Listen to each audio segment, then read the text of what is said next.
Welcome to The Unconventional Path, Entrepreneurship and Innovation Stories and Ideas. Hi, I'm Bela and Mike. And I'm Mike Wasserman. So Mike, this is episode 100. Sort of a big, it's a big accomplishment in the podcast world.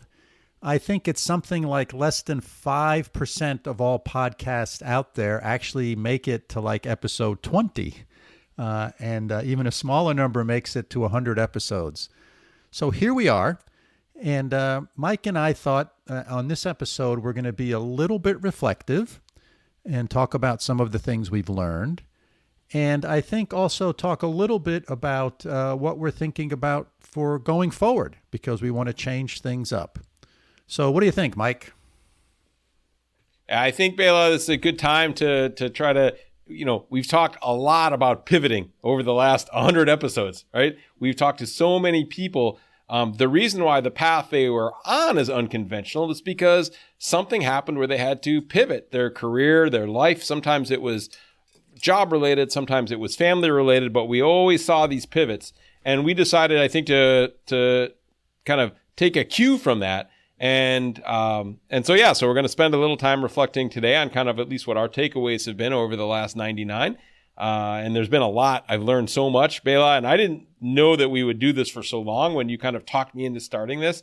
But our listenership, it's not huge, but it's grown slowly and surely. And there's certainly, some people out there that I know that are listening, but there's a bunch of new people that I've never met. And it's really kind of cool that we have something reasonable enough to say that people are saying, yeah, I'll spend an hour a week on this.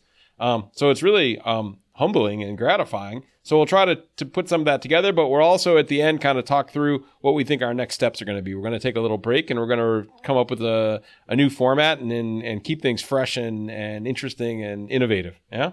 Yeah. So exactly. So Bela, what are your big takeaways from the episodes we've done so far? So to me, one of the amazing things was that this podcast has given us the opportunity to have conversations with really, really interesting and innovative people.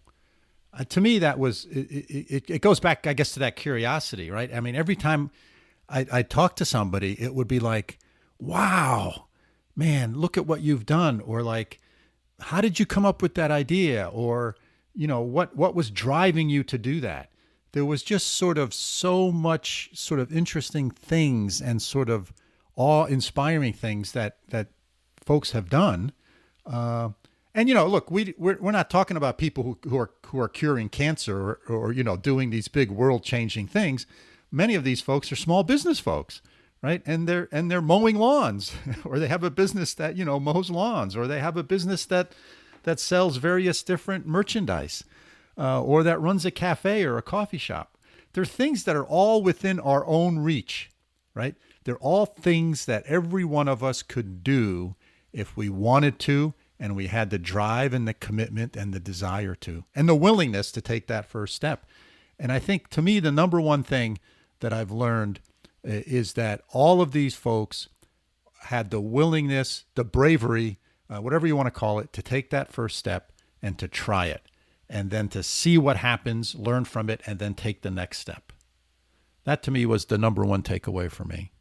So, Bela, I couldn't agree more with you. And it really is amazing in that we saw so many different people just make the commitment to, essentially being their own boss. They had an idea that they could provide something of value to people and do it as their living. For a lot of people, it started as kind of a side gig or a side hustle or a consulting gig, and it eventually turned into full-time work.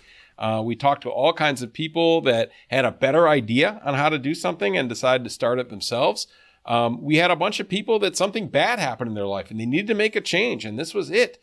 So one of the things is there's no one driver of successful entrepreneurs. There's no one way to do this the right way.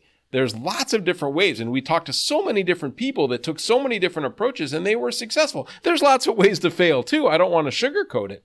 But to me, it's like if your idea is good and you validate that, you surround yourself with smart and good people that give you good guidance and good advice, and you're willing to work really hard at it, that there's a high probability of success. A lot of the failures that I see is that people just think that it's, again, like I tell people, you're your own best customer, and you're not. You have to make sure that other people want to buy what you're selling.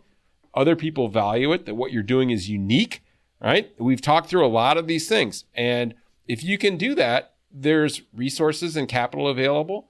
There's people that will help you and support you either for free, like with mentors, or like we've always said, get a good accountant and get a good lawyer, right? And it's doable. And I think that's the amazing thing that we saw is all these people that thought they could do it and they did it. And most of them failed the first time or two, right? This is true.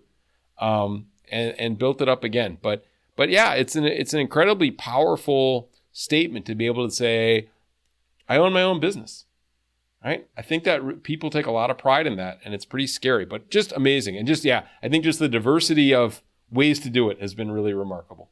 Yeah, I agree. Other thoughts that you have? I think the other big key takeaway is this notion, we talked to very few truly solo acts. People who were working only by themselves with no other sort of people that were part of their business or part of their endeavor.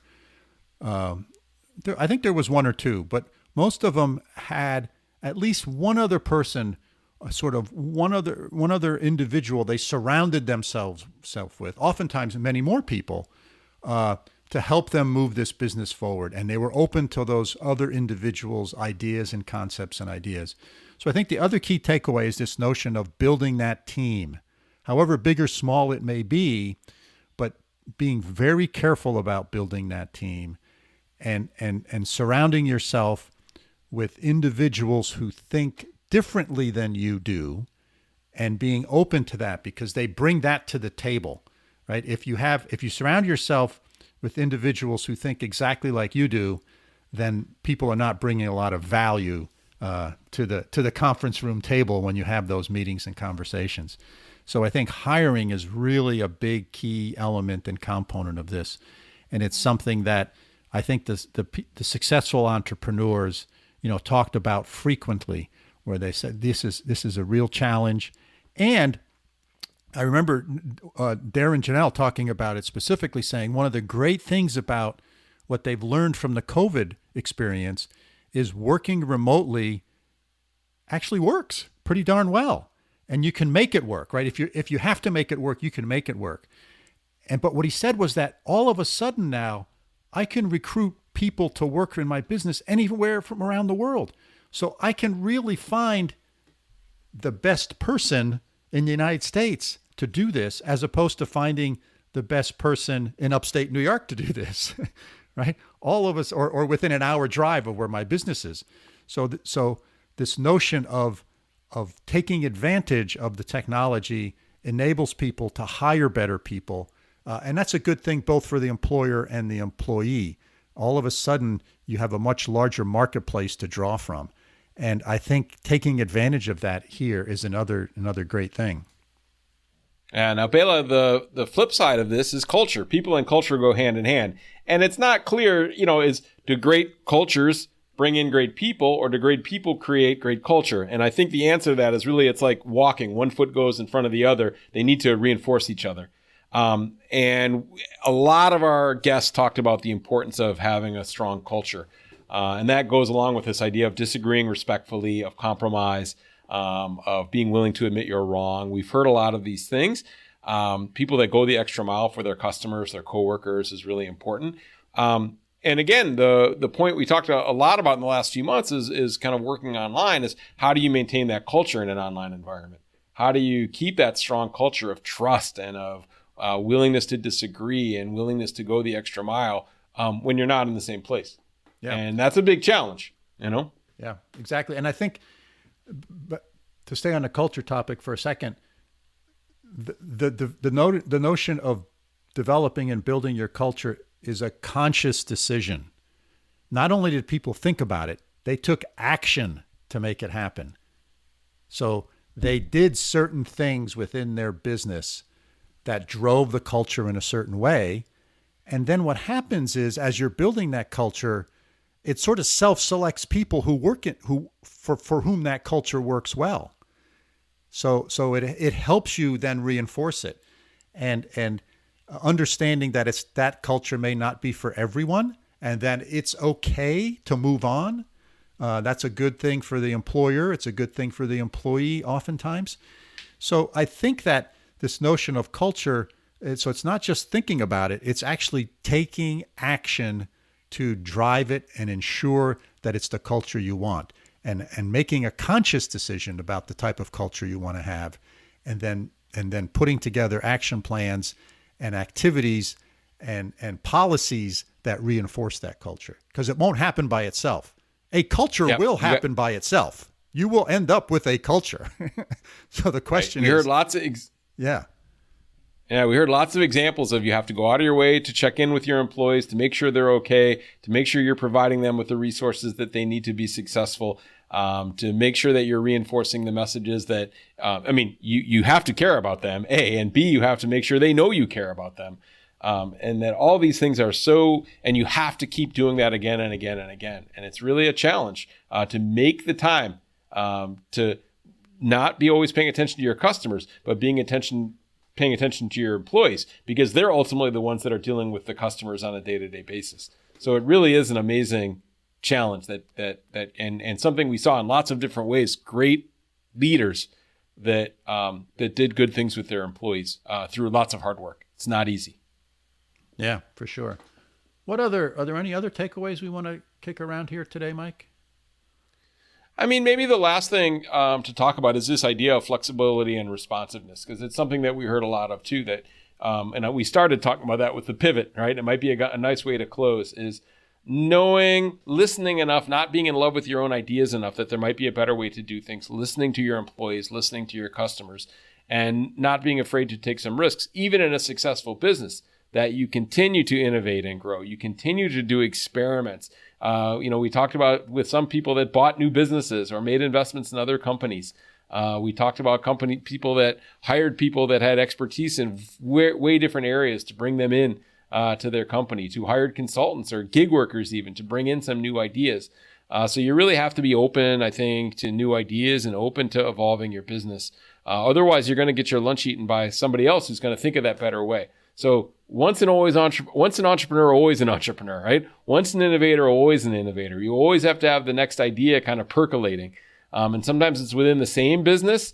We talked early on to people who pivoted from coffee shops to co-working spaces, for example, right? There's all kinds of ways that you can do this. So I think that's one of the most important takeaways for me, is this idea of flexibility and responsiveness to the world around you. Yeah, I agree. And talking about pivots, I think that's a nice entree into the next thing we want to talk about, and that is this podcast. So episode 100 is a big milestone for us. And we've been thinking about pivoting this podcast, changing it up some way. We're not quite sure what that's going to embody yet. Mike and I are kicking some various ideas around, and we don't want to get out ahead of ourselves and talk about those in any specific way. But we're going to try something new. And I think what we do know is it's most likely going to be a little shorter. It's not going to be the typical 45 to 60 minute podcast. It'll probably be more in the somewhere between 10 to 20 minute version. We also think that it'll probably be in the same general topical area, right? Which is business and entrepreneurship. We're not going to start a podcast about roasting coffee beans, I don't think. Or making beer, although maybe, Mike, you would like that. Both. Yeah, both are hobbies. Yeah. And I think it's probably going to be, topics that Mike and I are sort of curious about and interested in, which is a broad range of things. And so that's sort of what we're thinking about. What else do you want to add to that, Mike? I think stay tuned. I think we'll take a couple of months to develop and test out some ideas and validate them.